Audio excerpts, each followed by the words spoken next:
লুমাজা কারা? কর্মক্ষেত্রে বা পারিবারিক বা বন্ধু মহলে আমাদের আশেপাশে এমন অনেক মানুষ আছেন যারা বুক ফুলিয়ে বলেন, আমি উচিত কথা বলতে কাউকে ছাড় দিই না, আমি উচিত কথা একদম মুখের উপর বলে দিই, আমি খুব স্ট্রেট ফরওয়ার্ড একজন মানুষ, যা মনে আসে তাই বলি।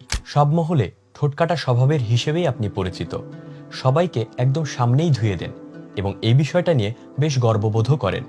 ইসলাম ধর্মে এটাকেই লুমাজা বলে। সূরা হুমাজা কোরআনের ১০৪তম সূরা, যা মক্কায় অবতীর্ণ হয়েছে এবং আয়াত সংখ্যা ৯টি। এই সূরাটিতে ৩টি জঘন্য গুনার কথা বলা হয়েছে: গীবত, সামনাসামনি দোষারোপ করা ও মন্দ বলা, এবং অর্থলিপ্সা। আল্লাহ এদের পরিবর্তন হতে বলেছেন সূরা হুমাজাতে, নয়তো তাদের জন্য অপরিহার্য ধ্বংসের সতর্ক বাণী দিয়েছেন। আল্লাহ তাদের প্রতি কঠোর লানত প্রকাশ করেছেন। আসুন আমরা একটু নরম হই, সহনশীল হই এবং অন্তরকে পরিশুদ্ধ করি। মনে রাখবেন, আল্লাহ যাকে নম্রতা দিয়েছেন সে দুনিয়ার সেরা নিয়ামাহ পেয়ে গেছেন। আল্লাহ আমাদেরকে তৌফিক দান করুক সকলকে লুমাজার অন্তর্ভুক্ত না হওয়া থেকে। আমিন।